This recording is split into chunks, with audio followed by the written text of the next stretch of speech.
Bismillahirrahmanirrahim. Alhamdulillahi Rabbil Alamin. Wassalatu wassalamu ala ashrafil anbiya'i wal mursalin wa ala alihi wa sahbihi ajma'in. Allahumma aftah alaina hikmataka wa anshur alaina min khazaini rahmatika ya arhamar rahimin. Rabbi shrah lana sudurana wa yassir lana umurana wahlul 'uqdatan min alsinatina yafqahu aqwalana. ولا حول ولا قوة إلا بالله العلي العظيم ولا حول ولا قوة إلا بالله العلي العظيم ولا حول ولا قوة إلا بالله العلي العظيم صلى الله على سيدنا محمد وعلى آله وصحبه أجمعين والحمد لله رب العالمين. خير ما أحييكم به تحية الإسلام وتحية الإسلام السلام. السلام عليكم ورحمة الله وبركاته. إلى حضرة النبي المصطفى رسول الله صلى الله عليه وآله وصحبه وسلم وإلى كافة الأنبياء والمرسلين والملائكة المقربين وإلى آله الطيبين الطاهرين وأصحابه الأكرمين والتابعين وتابعيهم وإلى جميع أولياء الله الصالحين والشهداء والعلماء والفقهاء والمحدثين وإلى سائر مشايخنا ومشايخ مشايخنا وأهل أساتذتنا وسلسلاتنا وإلى أرواح أموات المسلمين وإخواننا الحاضرين والغائبين وخصوصا إلى أرواح الإمام الحافظ الشيخ ابن حجر الأسقلاني رحمه الله وإلى روح الشيخ محمد بن عمر نووي البنتاني رحمه الله. شيء لله لهم الفاتحة. أعوذ بالله من الشيطان الرجيم. الحمد لله رب العالمين الرحمن الرحيم مالك يوم الدين إياك نعبد وإياك نستعين اهدنا الصراط المستقيم صراط الذين أنعمت عليهم غير المغضوب عليهم ولا الضالين. Alhamdulillah, sidang hadirin yang dirahmati Allah Subhanahu wa taala. Pada malam ini kita akan sambung pengajian kitab Nasaihul Ibad.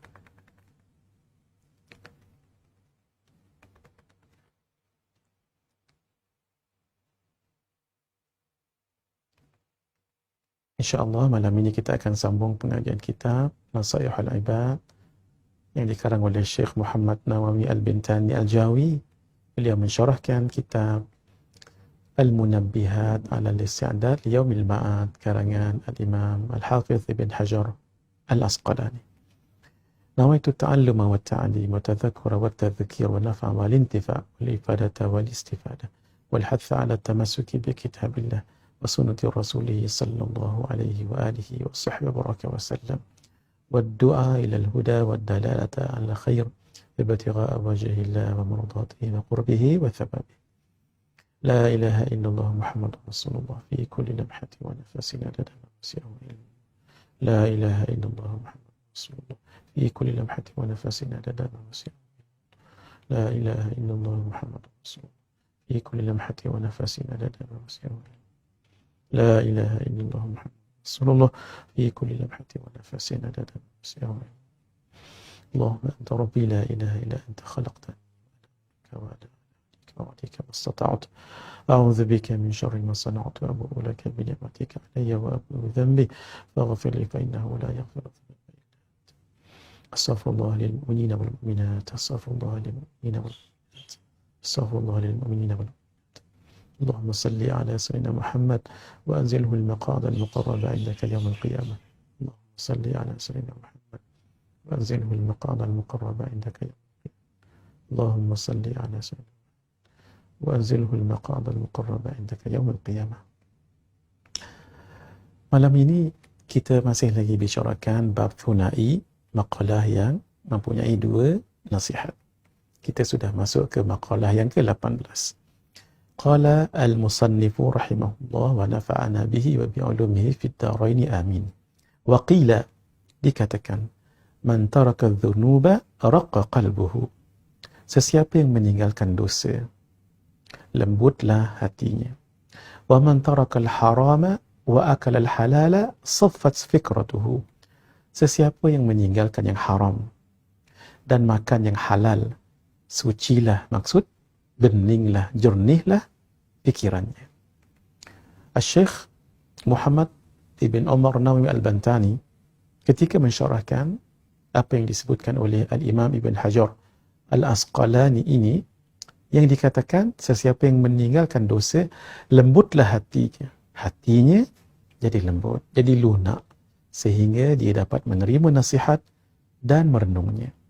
Sebab hati yang menghayati, maksud hati yang hidup. Perkataan menghayati itu berasal daripada perkataan Arab hayah. Hayah maksudnya hidup. Hati yang menghayati, hati yang hidup. Hati yang hidup seperti mana orang yang hidup. Orang yang hidup, apa yang dicakapkan orang dia boleh mendengar dan dia boleh faham. Apa yang diarahkan orang dia boleh ikut dan dia boleh lakukan.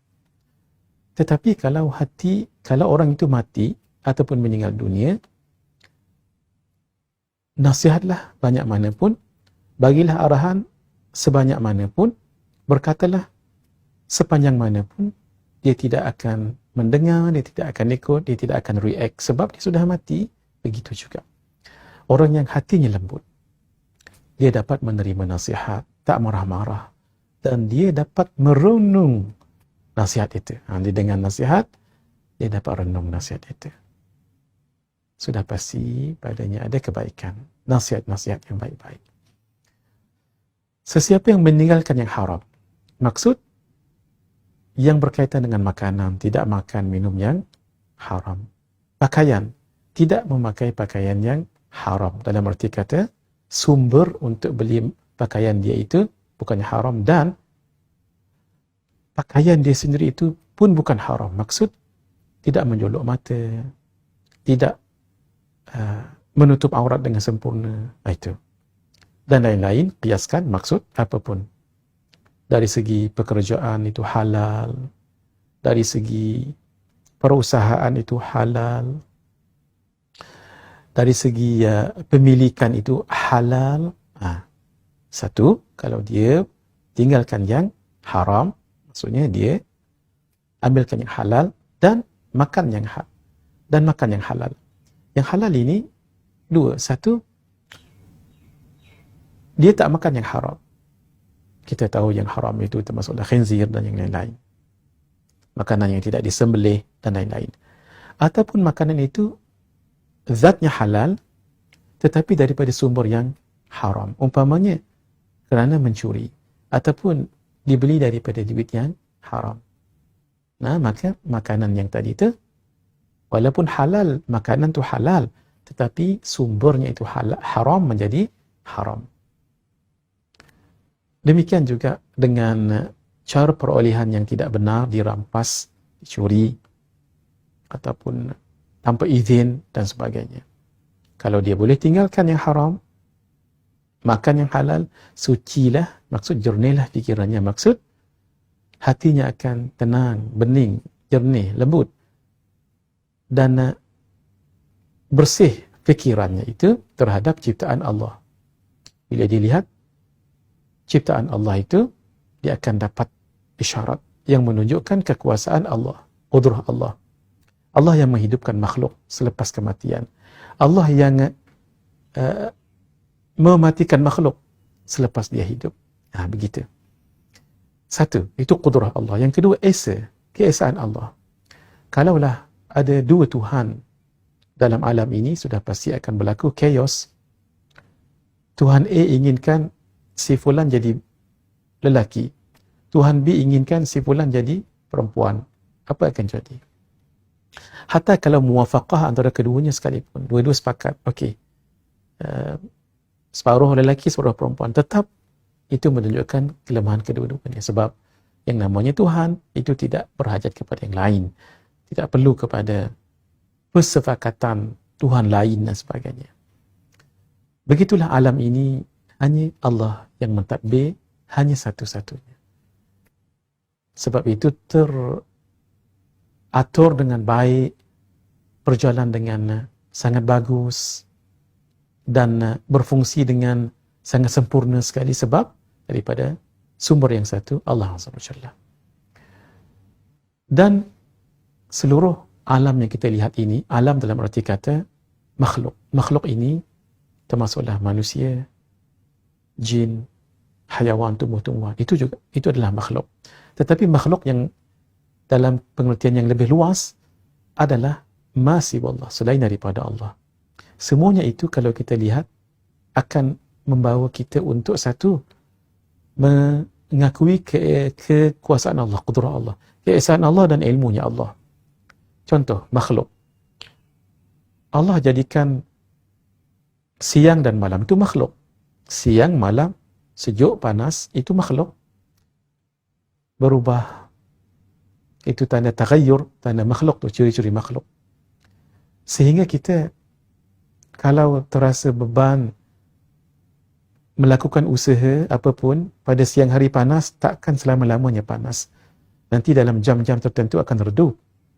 Maka perubahan ini menjadikan kita, Masya Allah, Tabarakallah, akan mengakui bahawa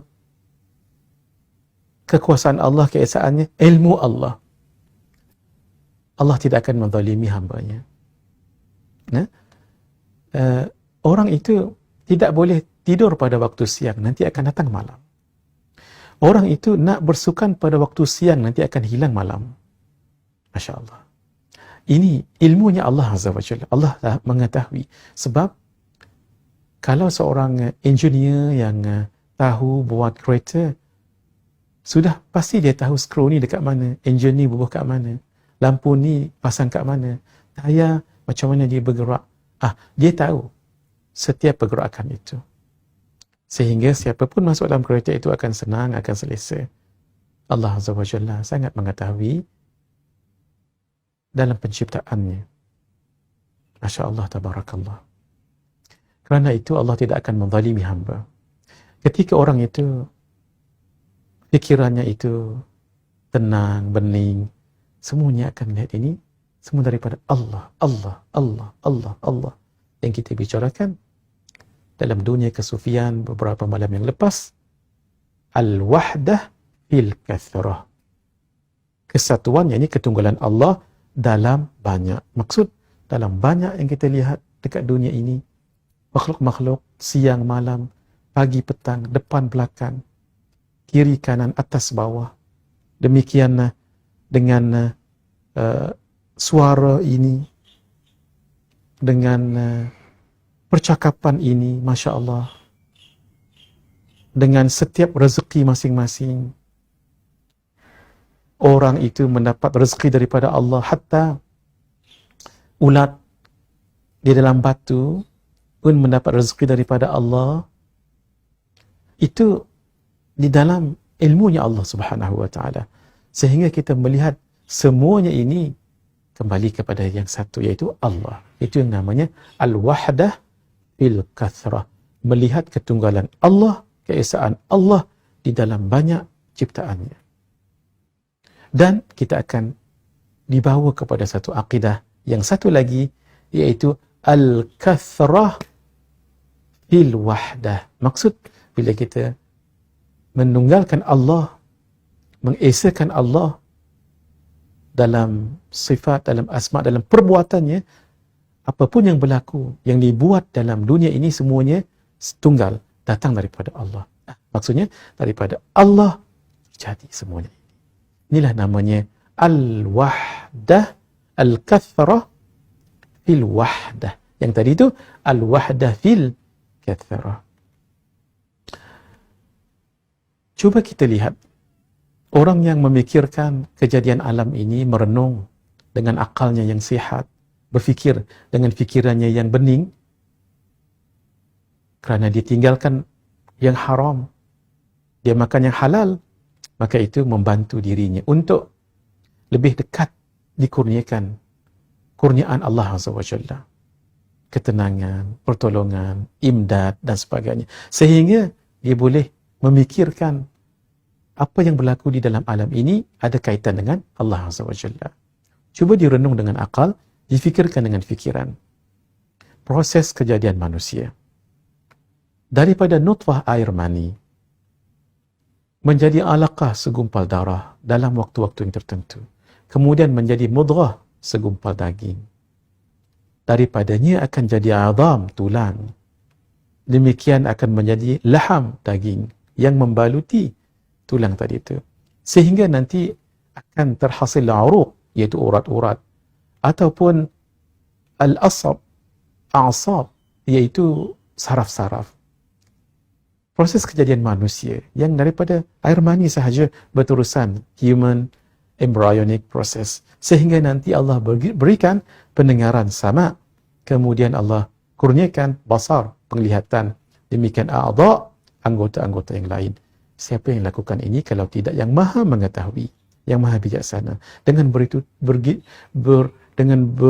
teratur sekali, sehingga ulama-ulama sains, sehingga ulama-ulama memberikan sesuatu yang mengejutkan ahli-ahli ataupun saintis-saintis moden dengan penemuan-penemuan yang sangat luar biasa. Lihatlah saja dalam Al-Quran ketika Allah menyebutkan wa huwas sami'ul basir, dan Allah lah yang maha sami', maha mendengar dengan sifat pendengarnya, dan basir, yang maha melihat dengan sifat pelihatnya. Ketika ahli sains moden mengkaji dalam proses pembentukan janin manusia, tidak pernah penglihatan mendahului pendengaran, tetapi keluar telinga dahulu, baru penglihatan, baru mata. Masya Allah, begitu yang berlaku. Tidak pernah keluar mata dulu baru telinga, tak. Proses yang berlaku ialah telinga dahulu, barulah mata. Dalam Al-Quran, seluruh ayat ketika Allah membicarakan tentang Allah sendiri yang maha mendengar, barulah melihat. Tidak pernah Allah maha melihat, barulah mendengar. Ini suatu yang sangat luar biasa, sudah pasti datang daripada Allah yang maha bijaksana. Mari direnung yang kedua.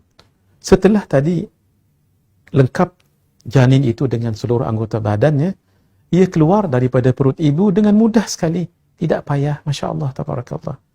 Kemudian ilham untuk menyusu susu ibunya, menangis dengan hidayah daripada Allah. Nah, baby tadi itu tahu di sini adalah nourishment, makanannya, susunya, tanpa dia belajar terlebih dahulu tentang itu adalah makanan, nourishment. Di situ adalah perlu disedut. Tidak. Siapa yang bagi ilham ini kalau tidak Allah SWT? Ketika dia tidak ada gigi, ditumbuhkan gigi. Kemudian gigi itu hilang ketika umur 7 tahun, ditumbuhkan kembali. Siapa yang buat semua ini kalau tidak yang maha berkuasa dan maha mengetahui, Allah SWT. Demikian kanak-kanak itu nanti akan jadi dewasa, muda akan jadi tua, sihat akan jadi sakit, tidur akan terjaga, ataupun nanti tidur kembali. Yang sihat sakit, kemudian sihat kembali. Siapa yang mengatur semua tagayyur, perubahan pada makhluk ini kalau tidak yang maha mengetahui? Kalau tidak mengetahui dan tidak bersistem, akan jadi pincang. Masya Allah, tabarakallah. Allah yang mengatur dengan begitu indah dan sempurna sekali. Rambut ataupun kuku boleh gugur dan boleh tercabut, tetapi di ketika lain dia akan tumbuh kembali, kemudian gugur kembali, tumbuh kembali. Siapa yang mengaturkan ini? Malam, tidak selamanya. Sebab nanti akan sirna disebabkan siang. Siang juga akan ditutup oleh kegelapan malam. Begitulah proses 24 jam. Siapa yang mengaturkan semua ini? Matahari, bulan, bintang, awan, hujan datang dan pergi. Siapa yang buat semua ini kalau tidak yang maha berkuasa, Allah Subhanahu wa ta'ala. Demikian bulan itu badar penuh, kemudian semakin mengecil, sirna, habis. Kemudian nanti sabit, keluar lagi bulan sabit, kemudian lagi membesar. Masya Allah, bulan purnama 15 hari bulan, makin mengecil lagi. Begitulah proses yang berlaku itu. Demikian gerhana matahari, itu hilang cahaya matahari, kemudian timbul kembali. Begitu juga dia timbul, kemudian akan berlaku gerhana lagi. Itu berlaku kepada gerhana matahari dan bulan. Siapa yang lakukan semua ini? Bumi kita ini yang gersang, ditumbuhkan Allah dengan tumbuh-tumbuhan, tetapi kadang-kadang yang sudah tumbuh itu pun menjadi gersang.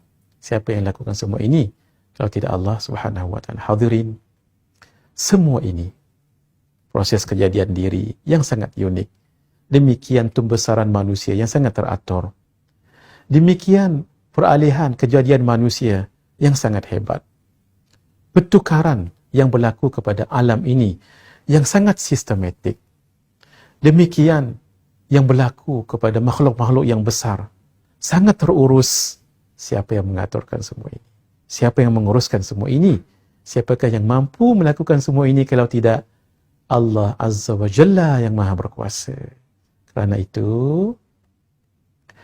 kalau seseorang itu mengetahui bahawa tidak akan berlaku apapun dalam dunia ini, hatta tidak bergerak satu darah pun, tidak jatuh satu daun pun, tidak turun setitik hujan pun, tidak terkeluar satu huruf pun daripada mulut, tidak bergerak sesuatu pun pergerakan, melainkan hanya dan hanya dengan kekuasaan daripada Allah Subhanahu wa taala, kerana kehendaknya, kerana ilmunya yang menunjukkan Allah Subhanahu wa taala Maha mengetahui, Maha mengkehendaki dan Maha melakukan sesuatu. Di situlah kita belajar di dalam sifat 24 serangkai sifat ma'ani, iaitu sifat hayah, berhidup, sifat alam, pengetahuan, sifat iradah, berkehendak, dan sifat qudrah, berkuasa. Allah berkuasa menjadikan, Allah berkuasa melakukan, Allah berkuasa mengadakan dengan muwafaqah, kesepakatan iradah Allah, kehendak Allah. Kalau Allah tidak berkehendak, tidak terjadi. Dan kehendak ini berdasarkan ilmu Allah di dalam ta'alluq tanyizi qadim. Sebab itu tidak ada ta'alluq suluhi qadim bagi ilmu, sebab Allah mengetahui sejak sedia kala. Dan ketiga-tiga sifat ma'ani ini, malah keseluruhan sifat ma'ani yang wujudi itu dibenarkan oleh satu sifat ma'ani yang lain, iaitu sifat hayah.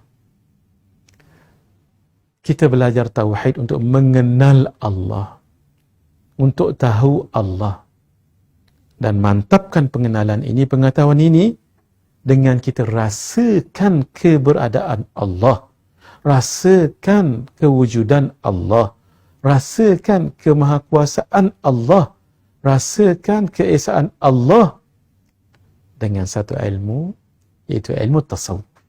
Sudah kita bicarakan di awal pertemuan kita dahulu. Ilmu tasawuf itu memantapkan tauhid. Ilmu tasawuf itu memagari ilmu fiqh. Tiga ilmu ini adalah rukun dalam agama. Mudah-mudahan kita ambil berat dan kita mempelajarinya dan ambil masa yang banyak untuk menumpukan padanya. Sebab inilah nanti akan ditanya ketika kita berada di alam barzakh, alam kubur nanti. Ketika insan sudah tahu semuanya ini datang daripada Allah Subhanahu wa taala, maka dia akan yakin, imannya semakin mantap, semuanya datang daripada Allah. Yang dia dengan begitu yakin dan begitu teguh i'tiqadnya bahawa dia yang hidup sekarang ini sudah pasti akan mengalami satu keadaan yang namanya mati, kematian. No one is immortal. Whether you like it or not, you dislike it or not, no one is immortal. You are going to die. Everyone will die. Setiap orang akan meninggal dunia. Atas nama kematian. Lidu lil mauti wa banu lil kharabi, liman nabni wa nahnu ila turabi. Kehidupan adalah untuk kematian. Kenapa kita membina? Kerana ia akan menjadi suatu keruntuhan. Tidak salah membina rumah dan sebagainya, tetapi pastinya nanti akan ditinggalkan. Kalau tak pun, nanti akan berlaku kiamat, runtuh semua sekali. Sebab itu, kehidupan ini adalah untuk persediaan ke arah kematian. Itu pasti. Setiap hari bangkit daripada tidur, itu suatu kesempatan Allah bagi untuk kita terus hidup dengan modal nyawa, lakukan ketaatan kepada Allah Subhanahu wa taala. Orang yang meninggal itu nanti akan dibangkitkan semula. Kita yakin seperti mana Allah menghidupkan orang yang mati. Nah, Allah menghidupkan orang yang belum lahir, kemudian mematikan orang yang sudah hidup. Begitu mudah bagi Allah untuk menghidupkan kembali atas nama Al-Ba'thu, iaitu kebangkitan daripada kubur, yang nantinya akan menerima hisab dan pembalasan. Ini kalau kita ketahui akan meyakinkan, memantapkan akidah untuk kita setiap saat, ketika dan waktu, keadaan dan ruang untuk melakukan ketaatan kepada Allah Azza wa Jalla. Dalam arti kata, 2, 1, buat apapun yang disuruh oleh Allah. 2, tinggal apapun yang dilarang oleh Allah Azza wa Jalla, berjalan pada jalan syarak untuk selamat dalam kehidupan kita di dunia dan akhirat. Kita akan sambung insya-Allah perbahasan makalah-makalah yang seterusnya pada malam esok dan malam seterusnya dengan izin Allah Subhanahu wa taala. Wa sallallahu ala sayyidina Muhammad wa ala alihi wa sahbihi ajma'in. Walhamdulillahi rabbil alamin. يا ربنا اعترفنا بأننا اقترفنا وأننا أسرفنا على لظى أشرفنا فتب علينا توبة تغفر لكل حوبة واستر لنا العورات وآمن الروعات واغفر لوالدينا ربي ومولودينا والأهل والإخوان وسائر الخلان وكل ذي محبة أو جيرة أو صحبة والمسلمين أجمع آمين ربي فاسمع فضلا وجودا منا لا باكتساب منا بالمصطفى الرسول نهضى بكل سولي صلى وسلم ربي عليه عند الحب وآله والصحب عداد تشي الصحب والحمد للإله في البدء والتناهي. السلام عليكم ورحمة الله وبركاته.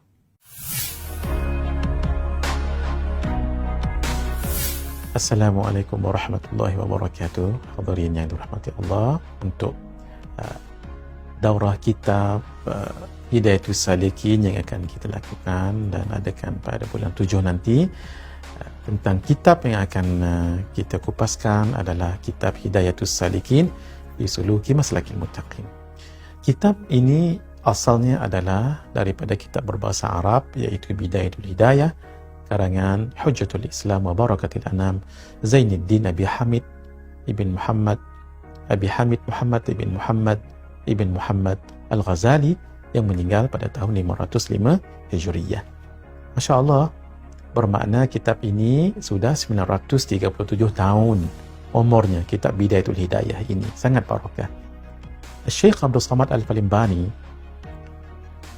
beliau menterjemahkan kitab ini dan menghuraikannya dan menambahkan lagi huraiannya menjadi Hidayatus Salikin fi Suluki Maslakil Muttaqin. Inilah kitab cetakan yang pertama sekali dalam dengan tulisan tangan. Masya-Allah. Beliau lah yang menulisnya, iaitu yang sangat alim, yang sangat wara', seorang wali Allah, Syekh Abdul Samad Al-Falimbani, yang meninggal pada tahun sekitar 1246 Hijriyah. Ini gambar yang saya dapat daripada kawan-kawan. Cuma belum pasti apakah ini gambar beliau ataupun tidak. Tapi disebutkan sumber-sumber yang sahih mengatakan hampir pasti inilah gambar beliau, Syekh Abdul Samad Al-Falimbani. Kitab beliau ini sudah berusia 196 tahun kalau kita bandingkan dengan zaman kita sekarang ini, 1442. Nah, beliau meninggal pada tahun 1246, lebih kurang 196 tahun.